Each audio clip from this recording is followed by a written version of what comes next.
Premiership and much more, live on Sky Sports. I'm prepared to do anything I can to play for my country again. Do it then. What about your start to the game? It wasn't bad, was it?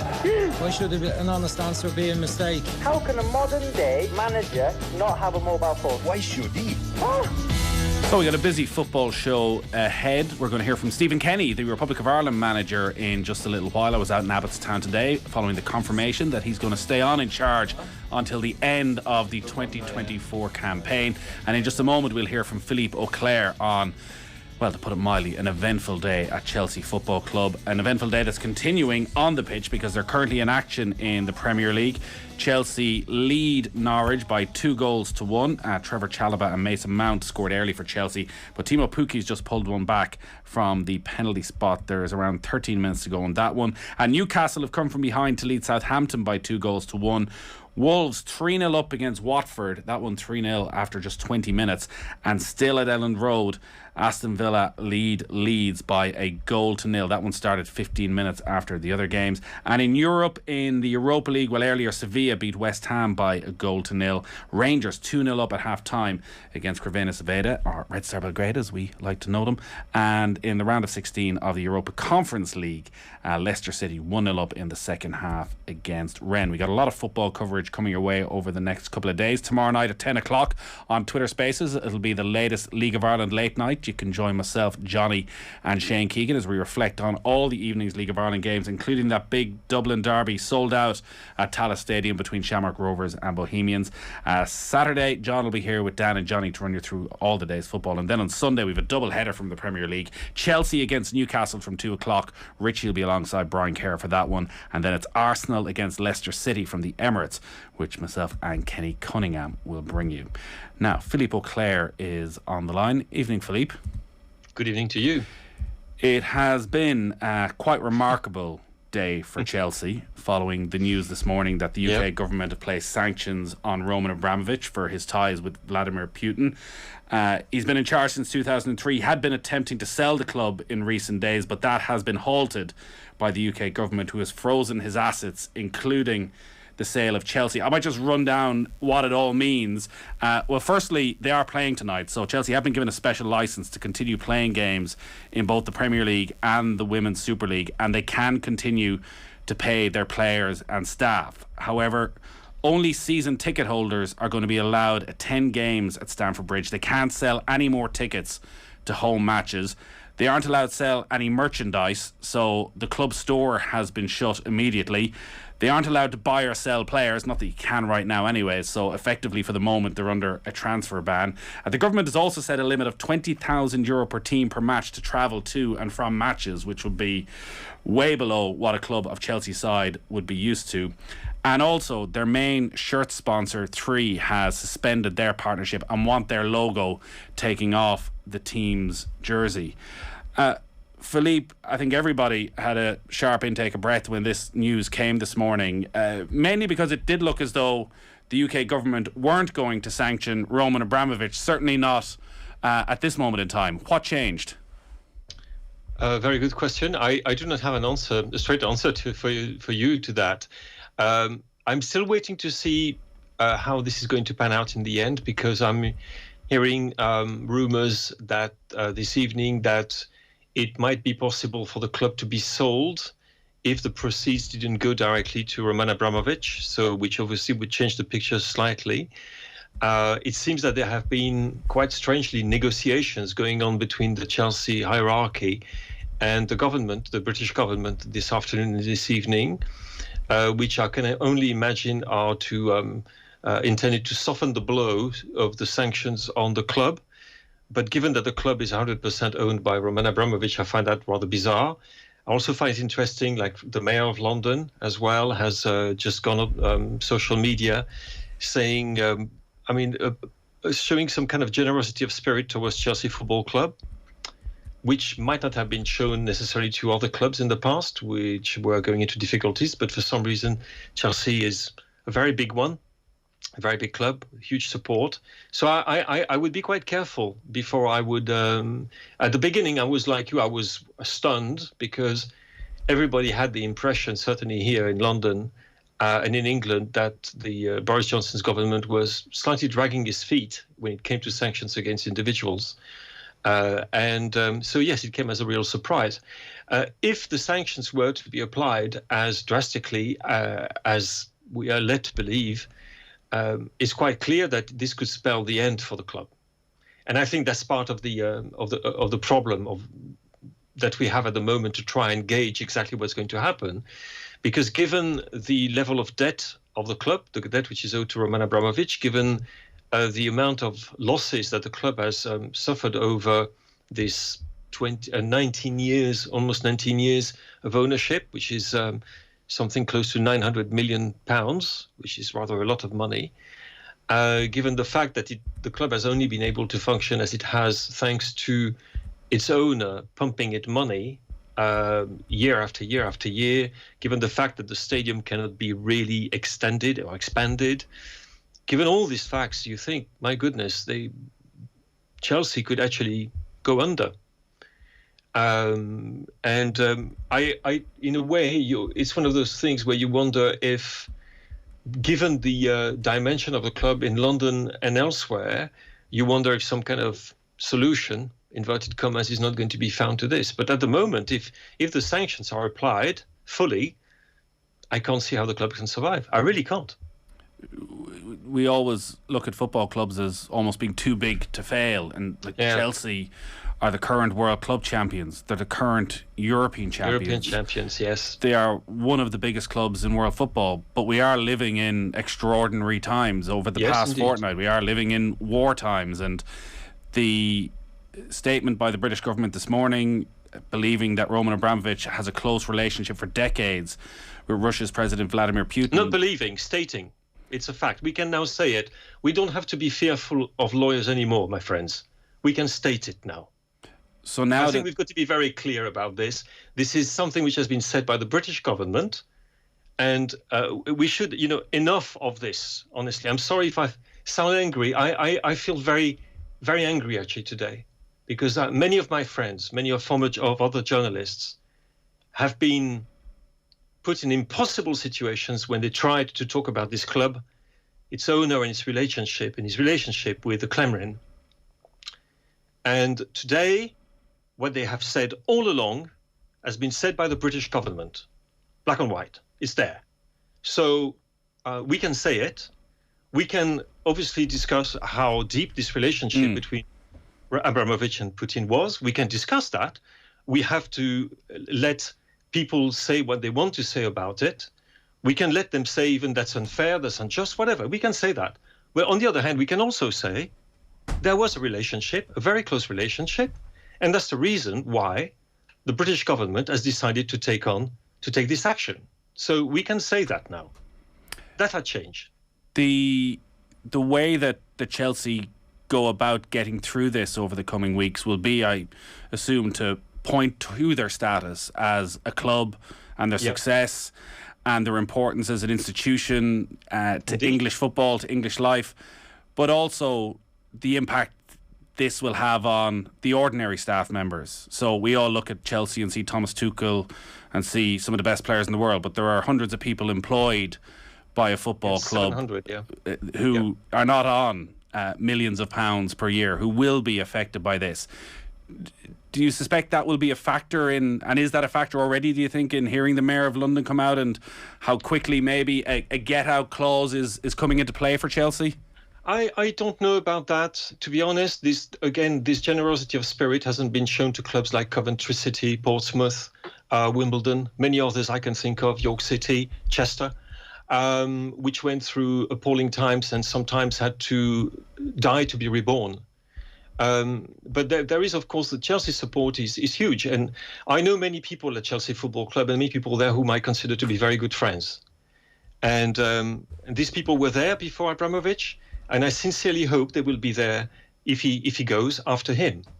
I think we can make the distinction here between a club that was created in 1905 by Gus Mears, and which we all hope will carry on existing for a very long time, and a particular regime which has been put in place in 2003, brought unprecedented success to the club. Let's not forget that, 19 major trophies, and which now looks to be at an end. And obviously, nobody in their right mind would want the club to fail like this. We also got to think about the people who actually own the ground, or the freehold of the ground on which Stamford Bridge is built, who are fans. And do you want them to be punished? They were fans before, they owned this club before, and we all hope that they're going to be able to carry on. But this is, again, we have to make the distinction between a particular incarnation of the club and the actual soul and spirit of the club, which is the property of all Chelsea supporters. At the moment, it's so fluid. The situation is so fluid. To start with, we had the impression, honestly, when I first read this statement and I looked into the detail of the measures taken by the British government, I thought there is absolutely no way Chelsea Football Club can survive. No way. And now, as the hours have passed and you start to take you take a deep breath in and you think, it's not the fact that the club is too big not to survive, to be dealt, to be given a fatal blow. What obviously is meant is, what they want to give a fatal blow to is the ownership of Roman Abramovich. And then it's what happens afterwards which matters. So there might be a way out by which Roman Abramovich simply decides to walk away and consent to the sale. But basically, it would be almost like a nationalization of Chelsea Football Club, if you think about it. The news over the last couple of hours seems to be that the brokers who are in charge of the sale are putting a pause on it for 48 hours until they talk to the British government and clarification, try and get that clarification and figure out how they can move forward. But it does feel as though a large part of being able to move forward depends on what you just said, on whether Roman Abramovich is able and willing to walk away from that massive debt that he is owed by the club. That when he talks about his love for the club, and when he was looking at establishing a charity for victims, now whether there were victims in Ukraine or victims in Russia wasn't quite clear, but does that love extend while under sanctions from the UK government? Does that love remain where he is willing to step away and just give up 1.5 billion for the good of Chelsea and their supporters? And that's a question that's probably still quite hard to answer. It is very hard to answer, and it's more than 1.5 billion because the value of the club is bigger than that. I mean, there have been various valuations. The valuation that had been put by Chelsea themselves, by Abramovich and his people to start with, which was around 4 billion, is way off the mark. And given the state of the club, the circumstances, which are rather unusual. Again, the situation regarding the ownership of the freehold, the fact that Stamford Bridge cannot be really expanded as well, which means it has to remain with a very small, relatively small ground compared to other Premier League clubs. You put all that and you come to a figure which is about around £2 billion, which is an awful lot of money, by the way. Let's not forget that Roman Abramovich bought this club for 140 million on the 1st of July 2003, and at the time it was the biggest sale ever made of an English football club. How time flies and how things change, don't they? So it would be a possibility. I don't put it necessarily past him. That would still leave him with a fortune of something like 7 billion. I mean, actually, his fortune at the moment is, estimated at 9 billion. So even if you imagine that he would take a 2 billion hit, that would still leave him with 7 billion. Not exactly something to cry about. So he could do that if he values the club as much as he does. Why couldn't he do that? Possibly. I honestly, at this point in time, I do not know. I do get the feeling, though, and it's perhaps just a feeling, that there are moves behind the scenes to try and prevent the kind of, I was going to say, apologies for the term, nuclear scenario. And that people want to come to a sanction, a punishment, which will hit Mr. Abramovich, but which will not endanger the future of the club. But this being said, you have to think of if Chelsea were to find somehow another owner, a new owner, I don't think that you would find another owner who would be willing to put in the kind of money, the kind of investment that Roman Abramovich has put in the club since 2003. I was looking, for example, at the first transfer market of Chelsea in 2003, and I couldn't believe my eyes. It's not in question of the money, but I had almost forgotten that Damien Duff arrived, Joe Cole, Claude Makelele, Hernan Crespo, Juan Sebastian Veron, and we can carry on like that, Scott Parker, and you think this has never happened before or since. You would not find another owner like that. No way. So therefore, the Chelsea that we know, who has built this incredible collection of trophies over 18 years, that I think is gone. There will have to be a change of model. Whatever happens, there will have to be a change of model. And as to the impact it's going to have on this current season, again, it's very difficult to tell. It doesn't seem to be impacting the players and the manager at the moment. You probably can give us an update on the score at Norwich.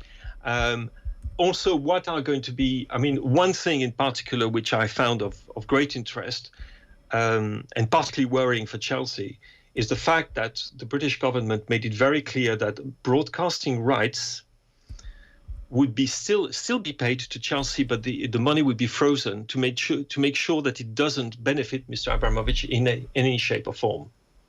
As long as he's the 100% shareholder, if the money goes into the club's account, it benefits him.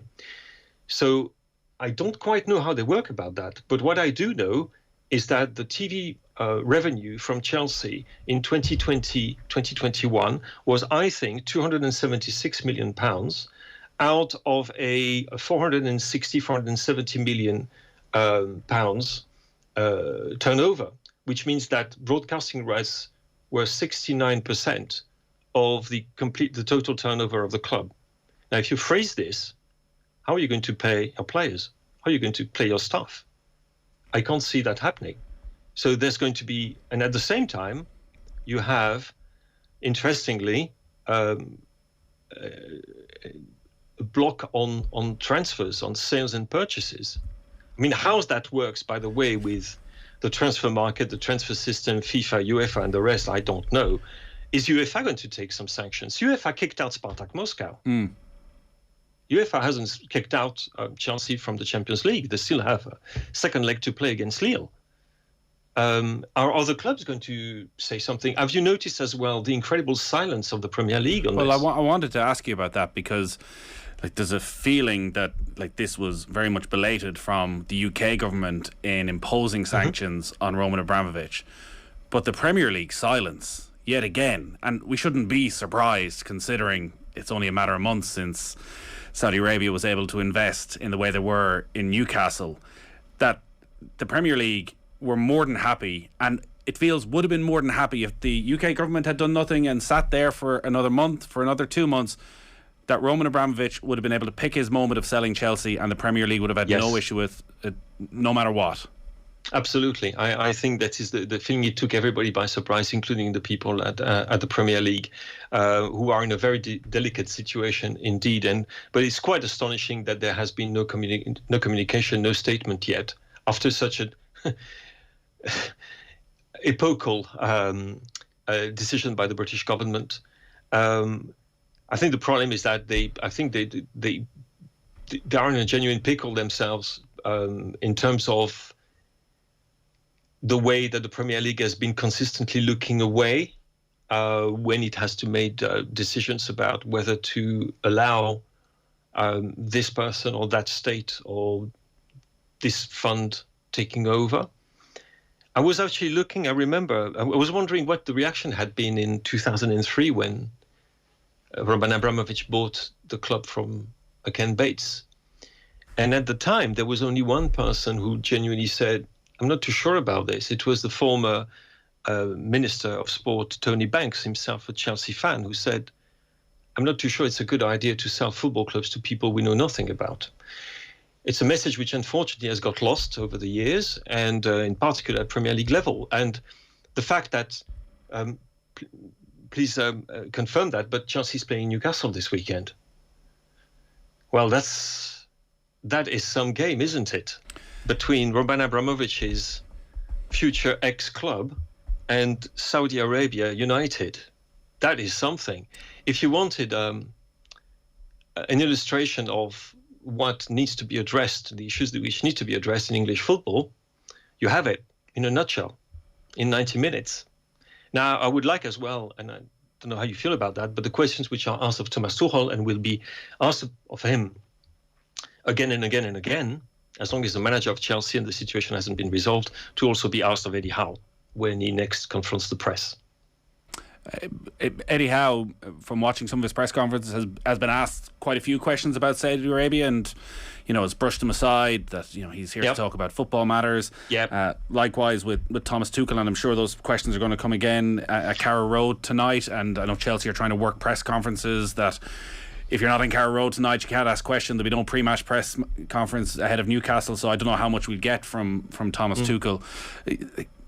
Do you think Thomas? He's been quite. I must say, Thomas Tuchel has been at times quite frank. Remember his reaction when he was asked about the Chelsea supporters singing Roman Abramovich's name during the minute of applause for Ukraine at Burnley. I thought he actually behaved, I think, in the proper manner. He was very frank and direct about that. He hasn't shied away like Eddie Howe has. That's personal opinion, of course, but I think there has been a slight difference of treatment as well between the two managers.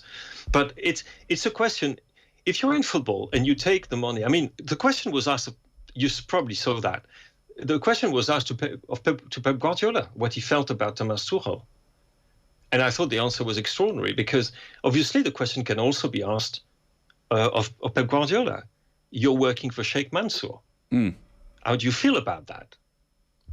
And honestly, if there is anything good coming out of this awful tragedy, and that's a very small amount of good for an awful lot of tragedy, it is for football to have a look at itself at long last and ask the right questions for a change.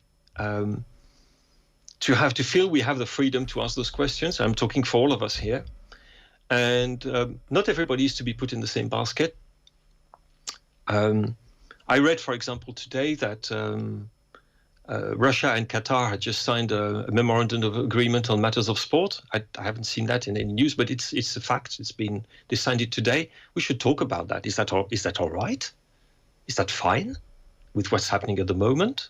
The host country of the next World Cup signing a memorandum of agreement on sport with Russia, which has just been kicked out of UEFA, FIFA, and IOC and everything. So perhaps the moment has come to ask these questions. And some people have been asking these questions for a long time, but maybe the moment has come to put these questions at the middle of the conversation we have about sport. It doesn't have to be like that. Not all clubs are like that. Not all clubs are the playthings or instruments of soft power or such like. It can be different.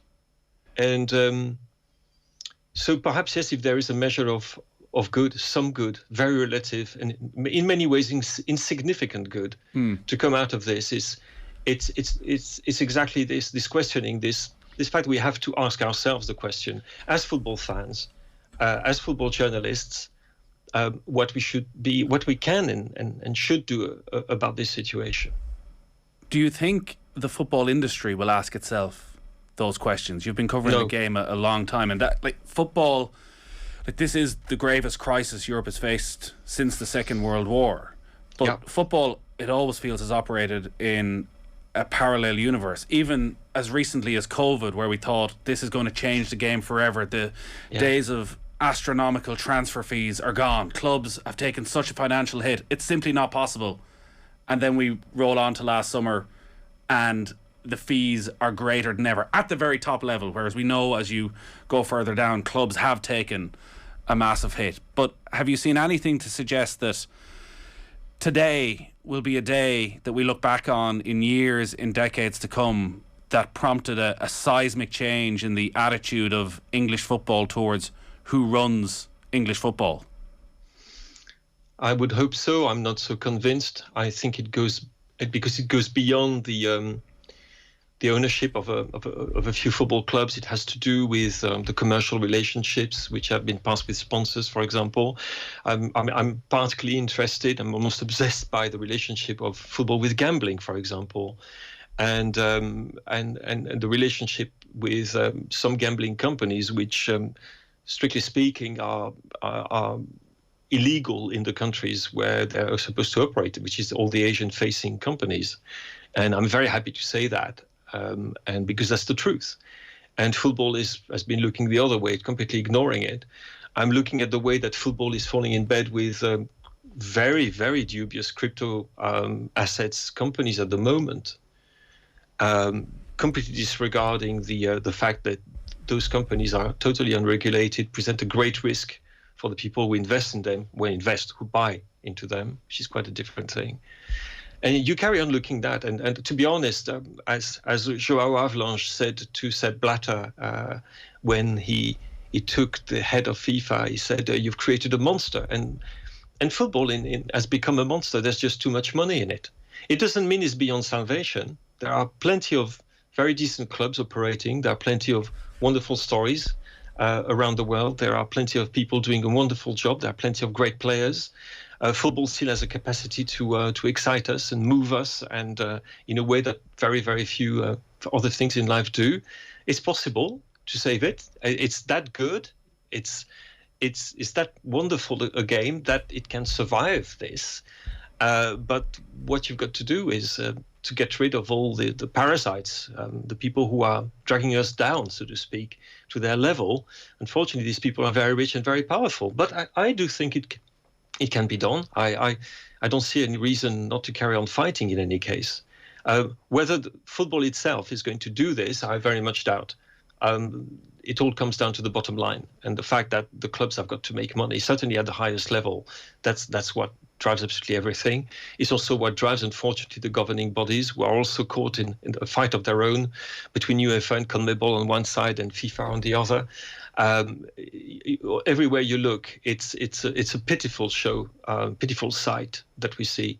It's a landscape that needs a proper landscaper, and I can't see anybody at the moment being willing or having the power to do that. But it can be an incremental process, and if this can actually kick a few people into gear and make them realize, well, there are things we can do. There are countries in which things are not as bad as they are. I mean, and I know that's a bit of a cliche, but let's look at what the Germans have been doing for a while. And the football is not doing so badly. Let's look at the way Norwegian clubs are run, Swedish clubs are run. Why shouldn't it be a model? Why can't we go to that type of model? There's absolutely no reason. But it means, obviously, a complete change of a kind of retuning of the football psyche, as it were, of the football business psyche. And there is so much money involved in it. It's going to take an awful lot of time. But maybe today was one of those days when later we will realize, well, this is when the tide started to turn. I mean, I wouldn't bet my life on it, to be absolutely honest, but let's just hope. And just to loop back then, before we let you go, Philippe, to Chelsea and what comes next, I think from listening to you, it's almost impossible to predict exactly what happens. Completely. And we've gone from position at maybe 11 o'clock today, as you say, where when you looked at the sanctions and how they would affect Chelsea, to thinking like the entire future of the club is at stake, to maybe as the day has gone on, different ways where the club can survive and they can hit Roman Abramovichs separately to hitting the club. But the way you're talking about the financial model, their reliance on TV revenues, at the moment the dates involved, this runs up to May 31st. It doesn't take much going wrong for Chelsea to be in severe difficulty. And regardless of who buys the club, the days of Chelsea spending 90 to 100 million pounds on a Romelu Lukaku, there's every possibility that at the very least those days are over. That's what it looks like at the moment. Again, it's very difficult to predict exactly what's going to happen. It might be that there is an extraordinarily rich person somewhere on this planet, or a sovereign state that we haven't thought of suddenly decides to invest, as Manchester City, Sheikh Mansour has done in Manchester City, or QSI has done in Paris Saint-Germain. Which we haven't talked about, but which would we wouldn't have enough of the whole night to talk about what happened last Can you night. condense into 1 minute your thoughts on 90 minutes last night as to what happened Paris Saint-Germain? It was a meltdown, the like of which I've never seen, and I don't think any of us has ever seen anything like it. I was talking to my friends at The Guardian this morning about it, and I think I said something like the magnitude of the meltdown, the only parallel that I can draw is with the magnitude of their sense of self-entitlement. And I think, yes, thinking back, I think that's about right. Is the problem they have is obviously a psychological problem. There's obviously a problem within the club. The system is just not working. It's totally dysfunctional, and not dysfunctional in a kind of Chelsea way, which kind of is functional, was functional. It is totally dysfunctional. What you hear about what the behavior of Nasser Al-Khelaifi and Leonardo after the game is totally unforgivable. These people shouldn't be in football, really. And so it was very difficult not to feel a kind of schadenfreude, even if it comes accompanied with great regret for what is happening to a club that is far more than people think it is.